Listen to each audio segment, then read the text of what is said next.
Ladies and gentlemen, I didn't think it was possible, but I actually found Swirling the anime. Of course, it's not really called that. It's actually called Michiko and Hachin. It's an anime from 2008. I was interested in watching this anime for two particular reasons. Now, of course, I don't like the swirling, but I'm going to tell you why I was attracted to this anime to begin with. It was made by the same production company that produced Cowboy Bebop, which is one of my favorite animes of all time. If you haven't seen Cowboy Bebop, you don't know what you're missing. It's a great show, had also a great movie. And also the art style and the fact that majority of the characters in this anime are black characters. They're either Afro-Latina, Afro-Brazilian, but they're mostly black characters. There are some non-black characters in this show as well, but we take the forefront, which is really cool.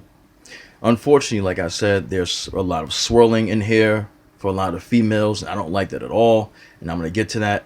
And of course, with shows like this that focus on non-Japanese characters when it's made in Japan, there are also stereotypes that come along with it.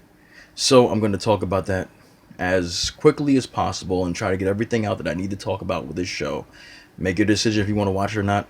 I subscribe to Funimation because I want to finish the Dragon Ball series. So I started watching Dragon Ball Z from the beginning, and then I'm going to Super. I'm going to go back and watch Dragon Ball, and of course the one that nobody likes, GT. I want to get my Dragon Ball fix going because I'm in that stage of wanting to watch Dragon Ball again.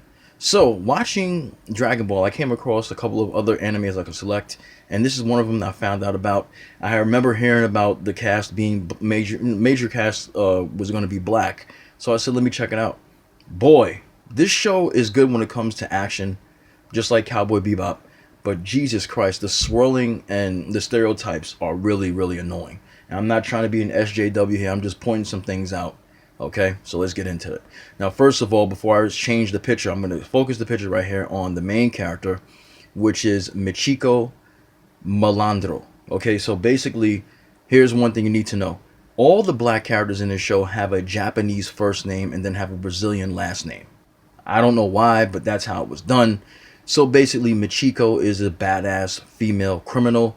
She's done a lot of bad things. She's broken out of jail 3 times. In the beginning of the first episode, it's the 4th time she's broken out of jail, and she's breaking out of jail for good this time because she wants to find a European man that she has fallen in love with years ago, 12 years to be exact. So she goes and finds the abandoned daughter of this European man named Hiroshi Morenos. This white man, basically, she breaks out of jail for him to find him. And from what I understand, as the anime goes on, because I haven't finished it yet, I'm like about maybe 10 more shows away from the ending. But this particular white man that she's in love with, he doesn't return her love. He's actually running away from her. Every time she gets close to the city or the town that he's in, he finds out that she's getting close and he's running from her. So he's running from the responsibilities of being a father, and he's also running from her that is in love with him. So the swirler, once again, looking like a fucking idiot because this one is a swirler that breaks out of jail and does criminal things, and she's willing to put herself in harm's way against rival drug dealers and gang members just to get to this white man who doesn't really want anything to do with her to begin with. Pathetic. Now, before I go on, the best part of this show, as far as I'm concerned, is this dark-skinned female named Atsuko Jackson. Atsuko Jackson is basically this vigilante who has gone rogue and will stop at nothing to put Michiko back in jail. She was a former friend of hers from 12 years ago. They grew up at the same orphanage. You know, Michiko decided to live a life of crime, whereas Atsuko decided to live a life of justice. And she would do anything she can to track Michiko down and return to where she belongs in jail. And I like the interaction between the two, but the one thing I've noticed that is Michiko, who is a little bit lighter skinned than her, I guess you want to talk about colorism, she does call the darker sister here, Atsuko, she calls her Jambo, which is supposed to be a derogatory or slang word for dark skinned.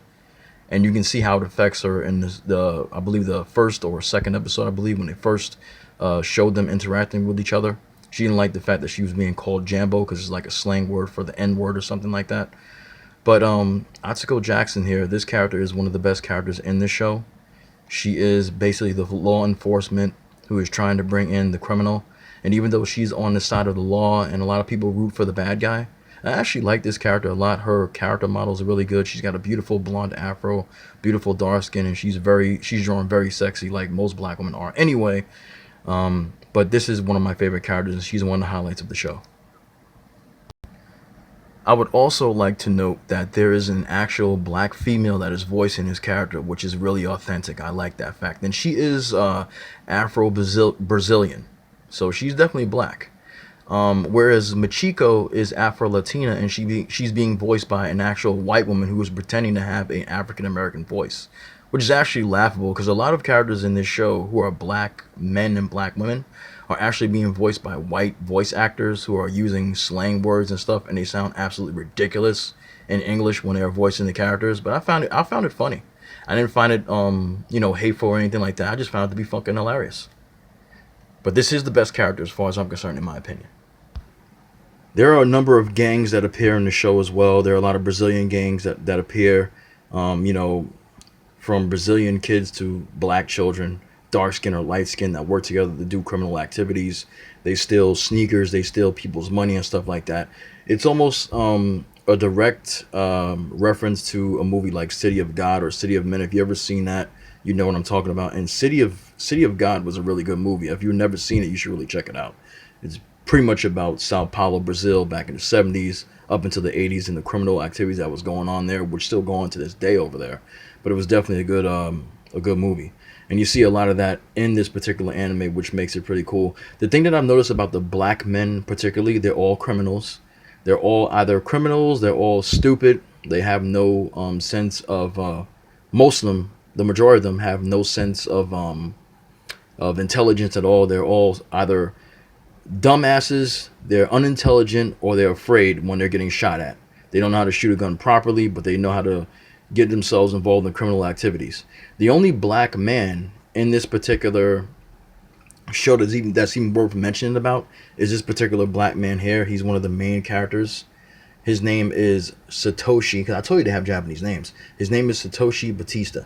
He's a badass black dude that is pretty much the leader of one of these gangs that has taken over the area, where Machiko was looking for Hiroshi Moranos, which is the white man she's looking for. And he is actually the friend of this white man, okay?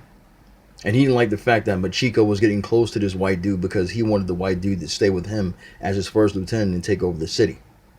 But he comes like near the middle of the show when it's almost over. And boy, does he make an impression, because he pretty much takes the former leader of the gang hostage and kidnaps his wife and family and pretty much tortures them.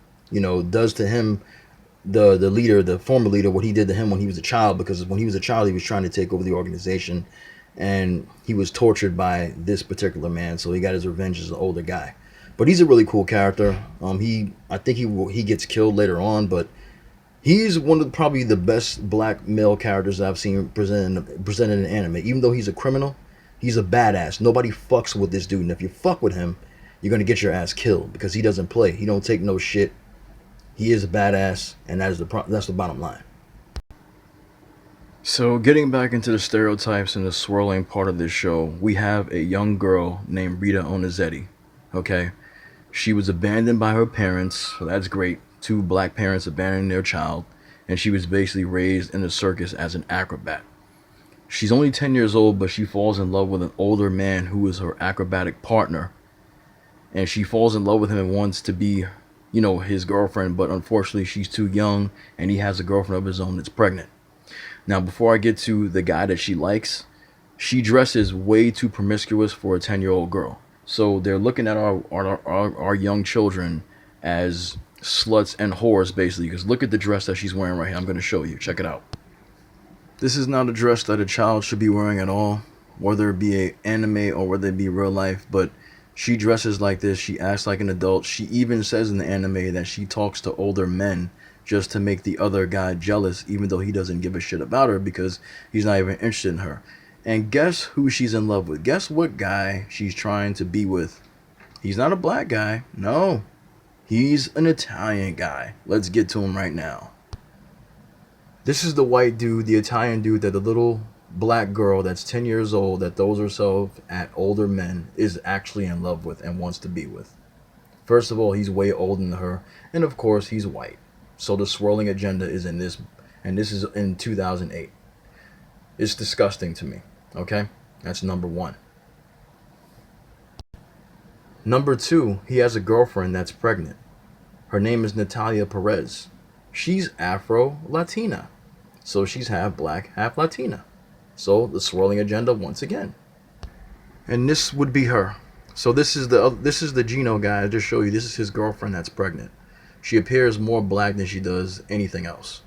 Swirling agenda, anyone? I think so. And guess what the title of this episode was called? Chocolate Girl in Love. I kid you not.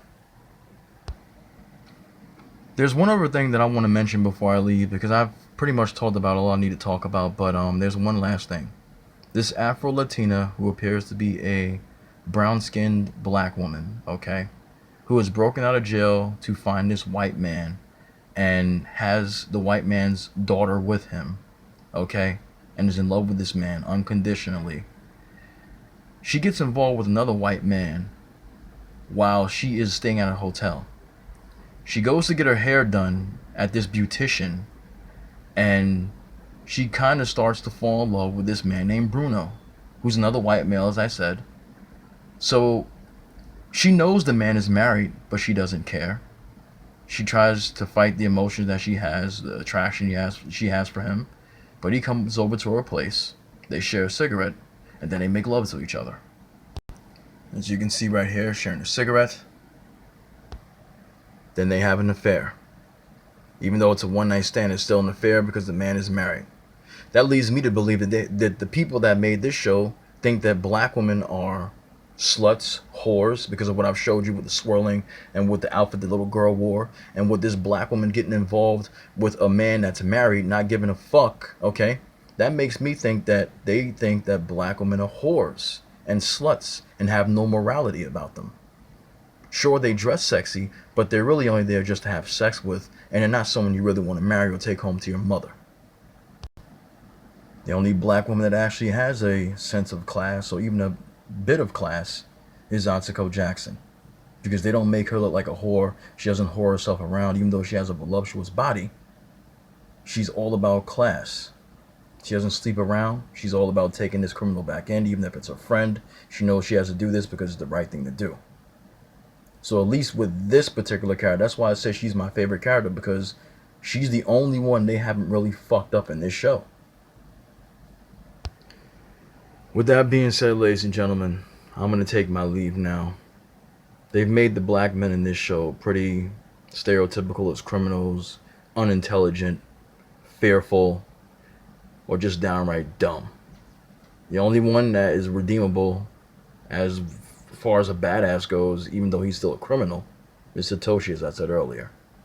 Now, I've seen black characters in other animes. Here's examples right here, and they've been represented properly.